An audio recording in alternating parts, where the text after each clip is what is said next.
बिस्मिल्लाहिर्रहमानिर्रहीम, अस्सलाम वालेकुम। उर्दू पॉइंट एक्सक्लूसिव के साथ आप देख रहे हैं रुखशान मीर को, और आज गुफ्तगू करने के लिए हमने खुसूसी वक्त लिया है मुल्क के मुमताज़ कॉलम निगार, दानिश्वर और तजिया का जनाब हसन निसार साहब का। सर, बहुत शुक्रिया आपका। मोस्ट वेलकम मीर साहब।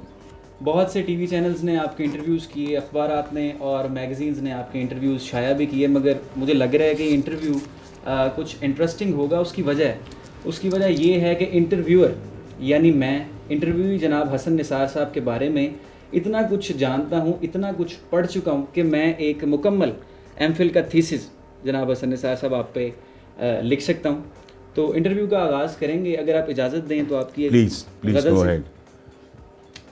हसन निसार साहब ने लिखा है, गुमनाम सा रखा कभी बदनाम सा रखा, आवारा ख़याली ने मुझे खाम सा रखा, नशे ने मेरे नैन मेरे नक्श तराशे, मैं खाना कभी तो कभी जाम सा रखा, बचपन में ही लफ्ज़ों ने मुझे लूट लिया था, फिर मेरी ज़ुबान पर कहीं इल्हाम सा रखा, जो वक्त मिला मुझको मुझे रास ना आया, सुबह सा नहीं इसने मुझे शाम सा रखा, एक शहर बसाया था बहुत शौक़ से मैंने, फिर शहर के हर घर में ही कोहराम सा रखा, कर सकता था जो उसकी इजाज़त ही न थी, जो ख़ास थे इन सब ने मुझे आम सा रखा, शहज़ादे को खिलअत जो मिली जहर रची थी, और ताज में हीरे नहीं इल्ज़ाम सा रखा।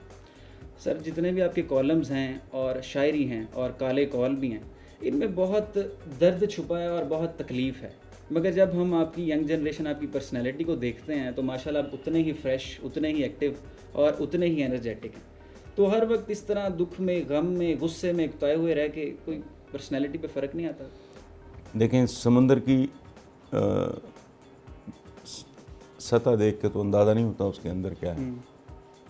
इसी तरह पहाड़ देख के तो अंदाज़ा नहीं होता कि इसके अंदर आतिश फशां है जी, या इसके अंदर मिनरल्स हैं तो कौन सी हैं। इसी तरह इंसान भी है। जहाँ तक वो जो बात आपने की ना एंगर की और ये और वो, मैं in fact I have no reason to be angry. Allah पाक के मेरे पे इतने एहसानात हैं राइट फ्रॉम द चाइल्डहुड, सवाए उस एक बैड पैच के, जब मैं घर छोड़ के अपनी मर्ज़ी से बिल्कुल बगावत करके जब मैं घर छोड़ा, वो चंद साल मुझ पर बड़े कठिन थे। उसके अलावा बेहतरीन माँ बाप, बेहतरीन माहौल, बेहतरीन एजुकेशन, बेहतरीन फैमिली लाइफ, हर चीज़ बेहतरीन से कम नहीं है। बेटरनेस क्या है? वो जो ज़िंदगी में मेरे चंद साल थे ना, उन्होंने मुझे इस सोसाइटी का और यहाँ की महरूमियों का असल चेहरा दिखाया। वो चंद साल तो गुजर गए, लेकिन मेरे अंदर ठहर गए।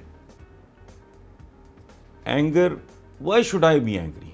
मतलब देयर इज़ नो रीज़न। लेकिन बंदा जब ये सोचता है कि ये बच्चा जो डिप्राइव्ड है, चाहे भट्टे पे काम कर रहा है, चाहे वो भीख मांग रहा है, चाहे वो वाइपर पकड़ के लोगों की गाड़ियाँ साफ कर रहा है, बंदा सोचता है, मेरे जैसा आवारा दिमाग आदमी, कि ये मेरा बेटा मेरे साथ बैठा है, अगर ये इसी घर में पैदा हो गया होता और ये बच्चा मेरे घर लैंड कर गया होता, मुझे तो नहीं पता ये क्या दुनिया है, क्या मामला आता है, तो फिर क्या होता? You understand? अभी अंदलीब अब्बास की मैंने फिल्म देखी है, जो पीटीआई की लीडर हैं। जी जी जी। उनको जिस बुरी तरह लेडीज पुलिस ने जिस बदतमीजी, मैं देख रहा विजुअल उन्होंने मुझे दिखाया एक दो रोज पहले, मैं सोच रहा था कि अगर इसकी जगह मरियम होती और ये नवाज शरीफ के घर लैंड कर गई होती, ये बगैर किसी वजह के एम्बेसडर से मिल रही होती, और यहाँ ठीक है, और मरियम यहाँ धक्के। अच्छा, अब ये जब इस तरह के आवारा ख्याली ने मुझे खाम सा रखा ना, वो कुछ ऐसा नहीं। मेरा एक और शेर है, बहुत सादा हैं नक्शे मेरे तारीखी ख़जाने के, कुछ अपने गम हैं जाना और थोड़े से ज़माने के। क्या? सो मुझे ये 20 करोड़ की आबादी मेरे बारे में नहीं, ये मुल्क जहाँ बच्चे को खालिस दूध नहीं मिलता, बालिग को साफ पानी नहीं मिलता। इस मुल्क में कुछ ऐसे शेर पाए जाते हैं जो धाड़ते नहीं भौंकते हैं। जब वो बड़ी बड़ी बातें करते हैं ना, तो मैं छोटे छोटे लोग देख रहा होता हूँ अपने इर्द गिर्द। अच्छा, ना ये चांद मांगते हैं, ना इनको मिलना चाहिए। ये जो मसावात हम कहते हैं ना, इंसान बराबर नहीं होता। जी। जिन्हें रब्बुल आलमीन ने बराबर नहीं रखा, आपकी हाइट कुछ है, मेरी कुछ है, आपके पेरेंट्स, आपका बैकग्राउंड, मेरा मिजाज, आपका मिजाज, वो जिन्हें रब्बुल इज़्ज़त ने, रब्बुल आलमीन ने बराबर नहीं बनाया, उसे मैं और आप कैसे बना सकते हैं? नहीं। लेकिन इंसानों को उतने हकूक ज़रूर दो जितने एक शरीफ आदमी अपने पालतू जानवर को देता है। पिंडी के शायर है, मेरा ख्याल निसार नासिक साहब का शेर है ये, दिल में अब तक जल रही हैं आरज़ू की दो लबें, एक वो प्यारी सी लड़की, एक वो छोटा सा घर। आम आदमी तो ज़िंदगी में मांगता ही कुछ नहीं, उसे 3 मरले का 2 मरले का घर दे दो, उसके बच्चे को कोई मामूली सी यूनिफॉर्म दे दो, उसके हाथ में किताब में पकड़ा दो, बच्चा स्कूल जा रहा हो, वहाँ उसको चाहे साइकिल पे छोड़े। इतना भी नहीं तुम दे सके तो लानत इन पे। मेरा फिर ब्लड प्रेशर आपने चढ़ा दिया। इन पे 1000 बार लानत, इन पे फरिश्ते लानत भेजते होंगे। पूरी दुनिया कम है एक लालची आदमी के लालच के सामने। लेकिन वो तो मैं बिल्कुल ये नहीं कह रहा कि मसावात और फलाना ये ढोंग है, बकवास है। वही मसावात शसावात नहीं होती। वो आइंस्टाइन और मैं बराबर कैसे हो सकते हैं? You understand? मैं और कायदे आज़म मोहम्मद अली जिन्ना हम बराबर कैसे हो सकते हैं? नहीं, मैं और मुनीर नियाज़ी कैसे बराबर हो सकते हैं? आप यू अंडरस्टैंड? मैं और सादिक खान कैसे बराबर हो सकते हैं भाई? मैं और मंटो साहब कैसे बराबर हो सकते हैं? सो ये जो एंगर है या दुख है, मेरा ज़ाती अल्हम्दुलिल्लाह, मैं अपने रब से पनाह मांगता हूँ। मैं कमज़ोर आदमी हूँ, मैं कोई दुख शुक उठाने की मेरे में अंदर कैपेसिटी नहीं है। मैं तो फिल्म में, अब नहीं, इस उम्र में तो बंदा वैसे ही रह जाता है, मैं तो जवानी में फिल्म में भी जुल्म होते देख के ना, मैं सिनेमा हॉल से निकल जाता था। ये सीन ख़त्म होगा तो आऊँगा। जब आप गंदी बस्तियों में से गुजरते हो, जब आप डिप्राइव्ड लोगों को देखते हो, कभी मैं देखता हूँ फिर मुंह परे कर लेता हूँ। मैं वैगनों में ठुसे हुए लोग देखता हूँ। कभी कभी देखना, जून जुलाई में चिंची में लोग बैठे होते हैं, आंखें फटी होती हैं, मुंह खुले होते हैं, चेहरों पे कोई एक्सप्रेशन नहीं होता, पाँव की एड़ियाँ फटी होती हैं, और चिंची में वो जानवरों की तरह, इस तरह ना पोल्ट्री वाले चिक्स को, ये मुर्गियों को, ये जो पोल्ट्री के, इस तरह नहीं पैक करते, इस तरह टूथपिक की डब्बी में टूथपिक नहीं डालते जिस तरह ये बैगनों में। और ये सो भाई तुम क्या बकवास करते हो? 70 साल कुर्बानियाँ दी और ये किया और फलाना टमकाना, झूठ बोल रहे हैं सारे। सो जितना झूठ बोल रहे हैं उतना ही गुस्सा चढ़ता है फिर। ठीक है। वैसे गुस्से के बारे में तो आप काले अखबार में लिखते रहे हैं कि गुस्से में मुंह हाथ ज़्यादा और दिमाग कम चलता है, गुस्सा वक्ती पागलपन है। इससे पहले कि गुस्सा तुम्हें कंट्रोल करे, तुम गुस्से को कंट्रोल करो, मगर आप गुस्सा कंट्रोल नहीं कर पाते। नहीं, गलत है। गलत है। अच्छा। इरशाद हक्कानी साहब, अल्लाह उन्हें गरीक रहमत करे, बहुत बड़े कॉलमिस्ट थे जंग के।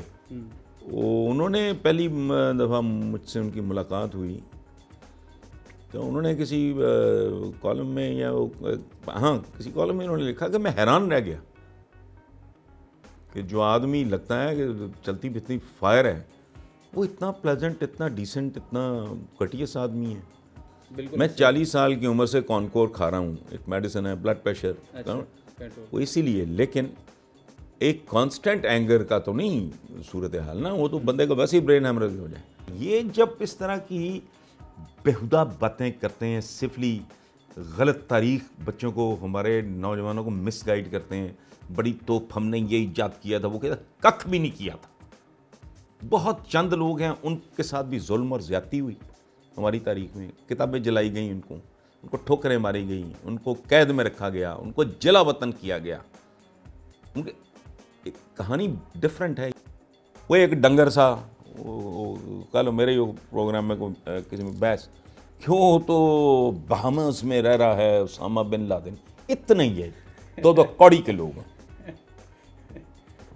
यानी वो हेलीकॉप्टर उनका एक अमेरिकन का गिरा, वो रिपोर्ट एक आई है, उसमें वो जज साहब कह रहे हैं कि मेरी बेटी ने पूछा तो मैंने कहा अगर मैं बता दूं कि ओसामा था कि नहीं तो कहानी खत्म हो जाएगी। इसका क्या मतलब है कि था नहीं तो फिर कौन सी रिपोर्ट, कौन सी कहानी, कहो सारा कुछ बकवास है, बोगस है। वो नहीं भाई, ये साजिश थेरी, वेस्ट हमारे खिलाफ साजिश। ओ भाई मुझे एक बात बताएं, माइक टायसन, अब कॉडू जो हमारा है टीवी का, नहीं वो एक एक्टर बीमार भी था, पता नहीं अल्लाह उससे दे पिछले दिनों, और बिल्कुल ही मिजेट, वो 1.5-2 फुट। अच्छा, अब अगर वो कहना शुरू कर दे कि माइक टायसन मेरे खिलाफ साजिश कर रहा है, क्योंकि उसको पता लग गया कि मैं भी बड़ी डंड बैठ के लगा रहा हूँ, भाई तुम्हारे खिलाफ क्या, तुम अपने खिलाफ साजिशें करते करते तुम्हें तो सदियां बीत गईं।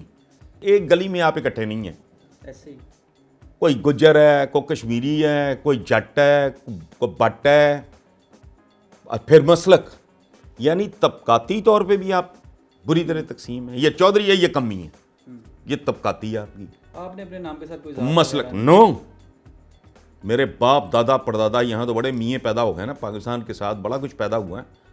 मेरे तो दादा परदादा मियाँ, मुझे लफ्ज़ से नफरत है, इसकी साउंड ही मुझे अच्छी नहीं लगती।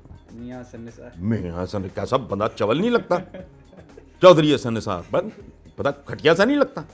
किस बात का चौधरी है, 3 टांगे तेरी, इनफ हो गया। मियाँ साहब रुखसत हो गए, माय फादर, वो 84 में उनकी डेथ हो गई थी, तो मियाँ साहब उनके साथ गए। मेरा कोई मियाँ साहब, तो आप इकट्ठे हो नहीं ना, आपकी को समत है ना आपकी को मंजिल है, याश बदमाश हुक्मरान है आपके पूरी अरब वर्ल्ड।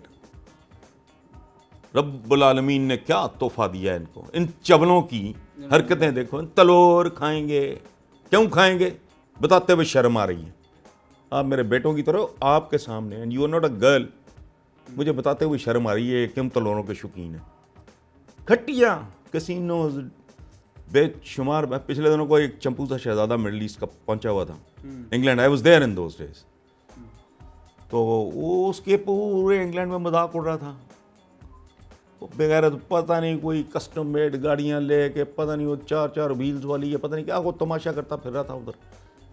पूरे अपने देख लो आप उठा के, तेल की दौलत मिली है, इसके बावजूद 500 टॉप की यूनिवर्सिटियों में से एक नहीं है मुसलमान। ये बुर्जुल अरब बनाएंगे, फलाना करेंगे, गतरे लहराएंगे, कैसीनोज आबाद करेंगे, बड़ी बड़ी इमारतें बनाएंगे, वो इस तरह काम करेंगे ही।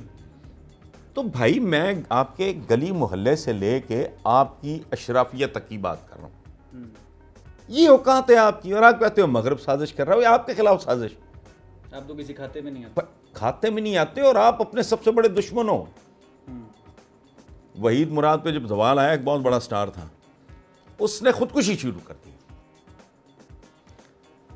10 किस्म के मुख्तलिफ तंबाकू कवाम डाल के पान खाना, मैंड्रेक्स गोलियां खानी, ऊपर से विस्की पीनी, ऊपर से फलाना, मतलब कोई नशा।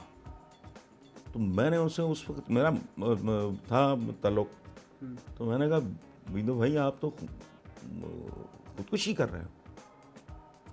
सो अगर इस तरह काम मैं कोई शुरू कर दूं तो मेरे खिलाफ किसी ने क्या साजिश करनी, वो कहेंगे पर ठीक है माशाल्लाह। सर बहुत दहाइयों से आप ये लिख रहे हैं, और आपने खुद कहा मेरी उंगलियां घिस गई हैं लिख लिख के, और टीवी पर भी आपको प्लेटफॉर्म मिले। आप अगर अपनी करते हैं असेसमेंट, तो क्या लगता है कोई तब्दीली आई है माशरे में? हमें तो पता चल रहा है ना, लोग अब पढ़ रहे हैं, लाइब्रेरीज़ में आपकी किताबें पढ़ी हैं, कॉलम की बाकायदा कंपाइलेशन हो के कुतब पढ़ी हैं। आपको क्या लगता है फ़ायदा हो रहा है? 2 बातें, माशरे में तो मैं बतदरीज इन्हतात देख रहा हूँ, बद से बदतर। यानी मुर्दे निकाल के फेंक देना कहीं, ये बेच देना हड्डियाँ उनकी, मुझे नहीं पता क्या करते हैं आगे, वो कब्रें बेच देना। मुर्दा जानवरों की अंतड़ियों से कुकिंग ऑयल बनाना, मुर्दा जानवरों के जॉज जबड़े लेके उनके दांतों को ग्राइंड करके बंदों को फिट करना, केमिकल मिले पानी में अदरक डुबो के उसका वज़न बढ़ाना, ये सारे कारोबार तो मैंने बचपन में नहीं देखे सुने थे। दूध को खालिस है ही नहीं, जितने वाइटनर्स मार्केट में हैं वो जो चाय शाय के लिए, सब बकवास हैं, फेक। तो इन्हतात है, लेकिन वो जो कहते हैं ना, माली दा कम पानी लाना भर भर मशकां लावे, मालिक दा कम फल फुल लाना लावे या ना लावे। मैं ठेका लिया हुआ है, मेरा एक प्रोफेशन है, उसके लिए मैं I am very well paid, I am comfortable, मैं फिर बेहयाई करूं, मैं किसी नून लीग में घुस जाऊं तो क्या हो रहा है, सवाल ही नहीं पैदा होता। इमरान कहता होता है ये उस दिन तक ताल्लुक है हमारा जिस दिन तक पीटीआई इक़्तिदार में नहीं आती, पहला दुश्मन ये होगा। और वो ठीक कहता है। इक़्तिदार वालों के साथ ताल्लुकात, इसके लिए ख़ास तरह की बेशर्मी बेहयाई चाहिए, वो अपने में तो नहीं है। मैं अपना काम किए जा रहा हूँ, मुझे इससे कोई गरज नहीं है बेहतरी आती है नहीं आती है। मेरे पास साल कितने बाकी हैं भाई अब। अच्छा सर, सवालात तो मेरे कुछ और तरह थे, लेकिन बात आपके अंदर जो चल रहा था बात कुछ और तरफ निकल गई। तो एक सवालात है मेरे आपकी यूनिवर्सिटी लाइफ से मुतल्लिक, छोटे छोटे। पंजाब यूनिवर्सिटी के हॉस्टल नंबर 1 कमरा नंबर 104 में आपने अपनी जो है मास्टर्स की डिग्री एम इन इकोनॉमिक्स मैं 4 साल से ज़्यादा गुजारे वहाँ। 4 साल से ज़्यादा गुजारे। और आपने फिर लिखा कि लिबर्टी चौक से आपको बहुत मोहब्बत थी, और ये जो कैनाल है इससे भी आपको एक बहुत बहुत बहुत। मैं तो ये जो नहर है ना, ये ज़मीन से नहीं, ये मेरे सीने के दरमियान से गुजरती है। आपने कहा कि अगर मैंने ये पाकिस्तान छोड़ा तो मुझे लगता है कि ये नहर रोएगी। हाँ बिल्कुल, हाँ।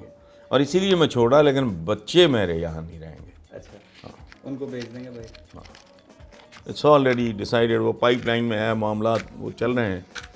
और जिस दिन वो प्रोसेस कंप्लीट हो गया, शायद उस दिन रहूँगा तो मैं बहुत।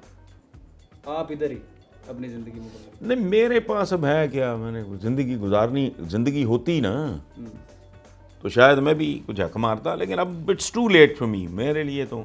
अगर आपसे पूछा जाए अपनी यूनिवर्सिटी लाइफ के, पंजाब यूनिवर्सिटी की कुछ एक यादगार जो आपको याद है। एक नहीं, वो तो गुलदस्ता है यादों का। एक बेहतरीन से शेयर अगर आप करना चाहें। मुश्किल है, it's a difficult question to answer. उसकी वजह, मुझे तो अपने दोस्त इतने प्यारे हैं जिसका हिसाब कोई नहीं। मुझे अपने दोस्तों से बहुत कम लोग हैं मेरे। आप स्कूल डेज़ के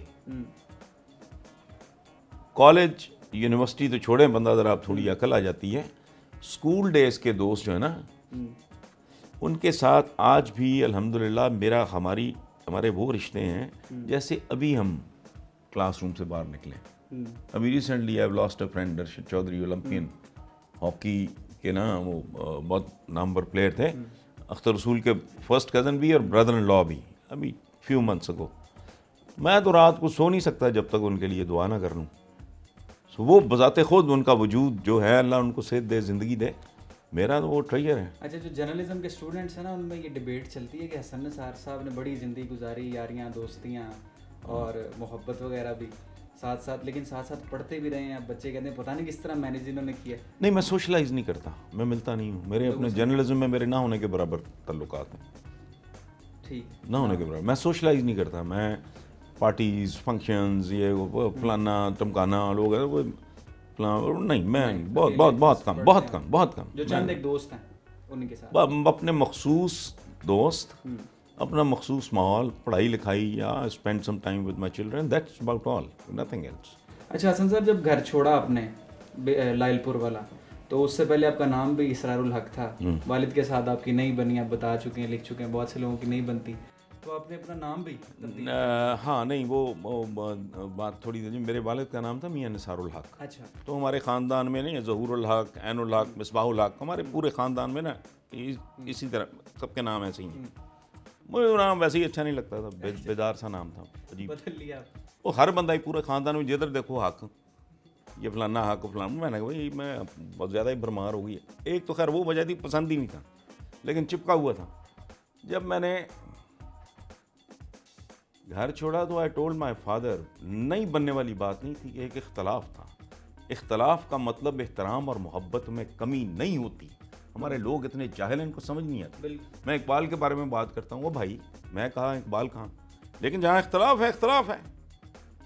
सो बाप के साथ भी इख्तलाफ खूबसूरत बात है। इसका मतलब है आप जिंदा हो, आप सोच रहे हो, इसका मतलब एहतराम में कमी नहीं है, मोहब्बत में कमी नहीं है। सो ना बनने वाली बात नहीं थी। वो चाहते थे मैं सिविल सर्विस, ठीक है, राइटिंग की तरफ था। मैं, वो कहते भूखा मरेगा। ये मामला जब ज़्यादा ज़रा तेज़ हो गए काम, तो मैंने उनको कहा कि ये चलो पढ़ाया लिखाया तो है ना, तुम्हें भूखे मरोगे समझ आ जाएगी, तो मतलब जाहिर है कुछ ना कुछ करने के काबिल हो, अनपढ़ तो नहीं हो, जर्नलिस्ट हो उस ज़माने में। आज से 40 साल पहले तो मोस्टली बेचारे अभी 8वीं 10वीं कई लोग हैं, लगे फिर। वो भी नहीं, इतने भी नहीं है कहीं। तो मैंने कहा जी आज के बाद आपकी डिग्री तो छोड़ें, जो आपने फाइनेंस किया था मुझे उसको तो छोड़ें, आपका दिया हुआ नाम भी नहीं इस्तेमाल करूँगा। फिर जब मेरे मामलात नॉर्मल हुए तो मेरे वालिद ने मुझे हंसते हुए, बहुत पढ़े लिखे आदमी थे, जी जी। बड़े हैंडसम आदमी, बहुत वेल ड्रेस्ड आदमी, बहुत मतलब यूनिक पर्सनैलिटी थी, तो मुझे हंस के कहते हैं तूने और फिर आपकी तरह ही थे अपना कमांड एंड कंट्रोल। बहुत डिसिप्लिन, बहुत। मैं डिक्टेटर नहीं हूँ, आई एम एक्सट्रीमली, मैं बिल्कुल उलट हो गया रिएक्शन में ना। मैं बच्चों के साथ बहुत ही ज़्यादा फ्रेंड, मैंने कभी उन्हें डांटा ही नहीं, उनका मुझे चेहरा ही मुस्कुराता हुआ बहुत कम याद है। अच्छा। वो इतने ज़्यादा स्ट्रिक्ट थे, बहुत ज़्यादा डिसिप्लिन। तो मुझे कहते हैं कि फिर तुमने निसार, तो मैंने कहा जी ताकि आप भी मशहूर हो जाएं। मैं इस तरह हंसते रहे बाप बेटा। तो ये इस तरह का था। वो किसी और तरफ मुझे लेके जाना चाहिए। मैंने उनको, बहुत पढ़े लिखे आदमी थे, वो सभी मुझे इसी बात का था। वो जाहिल बाप हो तो फिर बनता तो है। बड़ा बनता है कि इस तरह की वो बात करे। मैंने कहा कि जी देखें, बात सुने, यू नो मी, बाप से बेहतर कौन जानता है बेटे को। मैंने कहा जी आप जानते हो कि मैं ना किसी का बॉस हो सकता हूँ, मेरे अंदर का इंसान दोस्त, वो मैं बॉसिंग उन मानों में मैं नहीं कर सकता, ना मैं किसी का सबॉर्डिनेट हो सकता हूँ।